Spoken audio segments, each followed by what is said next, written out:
Hi everyone, it's Mrs. Gershon here. This week we're going to continue our work with compound words. I'm going to read through the list and then we're going to talk about some of those underlined words that you see here in our headers.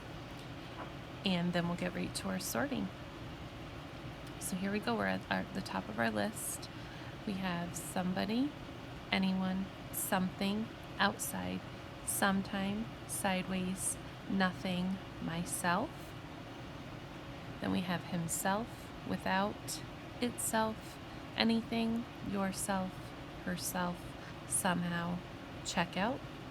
In our last column, we have everything, inside, everyone, beside, throughout, somewhere, someone, and themselves.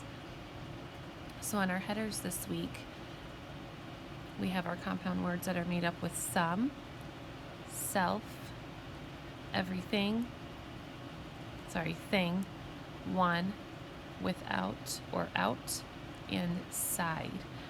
Again, this week you're going to see that some of those words that are underlined are at the beginning of our compound word, some are at the end, and again, compound words are two words put together that sometimes create a new meaning that is a little bit separate from each individual word.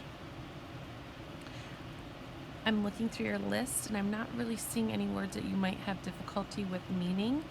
So we're going to go ahead and grab our scissors and start our sorting. If you have a word that you're not sure of, please raise your hand and a teacher can come around to help you figure out the meaning of that word.